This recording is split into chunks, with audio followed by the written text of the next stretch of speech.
Hello, I'm Chris Sheldon, Agri Business Consultant from Brown&Co's Lincoln office, and today we're going to bring you up to date on the various grant funding schemes available to farmers.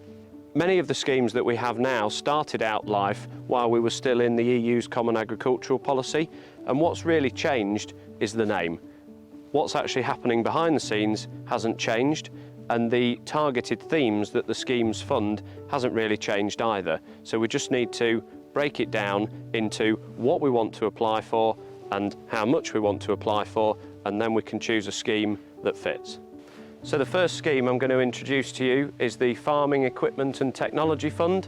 So this was a scheme that was designed out of the Countryside Productivity Small Grants that we had before, and you basically choose from a menu of 120 different items where the grants will range from £2,000 to £25,000. Popular items include direct drills, into-row cultivators, fertiliser application technology, cattle and sheep handling equipment, a range of slurry handling equipment, and lots more to suit you. So the second scheme I want to talk about is the Water Resource Management Scheme. This has proved really important to many areas of the country, especially in high productivity areas like Norfolk and Lincolnshire, where irrigation is quite popular. The scheme is mainly focused around the construction of reservoirs on dry farms, and also the investing in equipment and technology where reservoirs are already present. So that could be moving from rain guns to trickle and booms, for example. One of the main aims of the Water Resource Management Scheme is to move from summer surface abstraction to winter fill abstraction, and this is really important in areas where licensing is becoming quite challenging. The grant request can range from £35,000 to £500,000, so this gives you a wide project range, again from the construction of a reservoir right down to other items such as purchasing booms and trickle systems. So also proving popular in the last rounds were improving farm productivity and adding value to agri-food. So these schemes are quite similar. One of them, improving farm productivity, is for investments in precision farming technologies, robotics and automation. The prescriptions of the scheme are quite niche, so DEFRA have announced very specific types of machinery they would like to see purchased. However, the scheme is useful nonetheless. We've seen investments in large camera-guided weeders, for example, and robotic transplanting in the horticultural sector, to name just a few.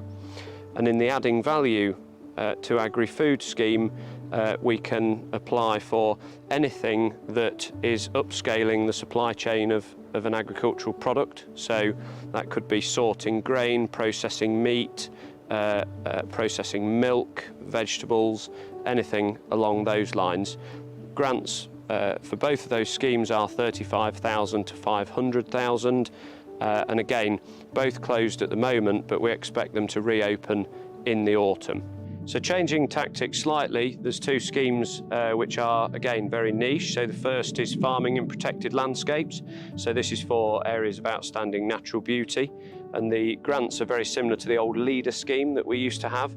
Essentially, anything goes within reason. So if you've got a project that's maybe tourism-based, community-based, or even relating to farm productivity in those areas, that scheme is definitely worth a go, and you can talk to your local Farming and Protected Landscapes advisor. And there's also a slurry investment scheme, which is targeted at pigs and dairy, and that will pay for the construction of lagoons and the environmentally friendly handling of slurries. Again, the Farming and Protected Landscapes is open for the next 2 years, and the slurry investment scheme, like the ones we were talking about earlier, that will reopen in the autumn. So the final thing I want to talk about is farm infrastructure. So later this year we're going to see a scheme that's very uncommon from the government, which is actually investment in infrastructure for calf housing. So keep an eye on that one if you're in that sector. That'll be out in the autumn. And then there's also been a huge range of grant funding available within countryside stewardship, for example, renewing tracks, putting roofing over manure storage, concreting of yards to enhance water quality in the farmed environment. So that's a really useful one to look out for.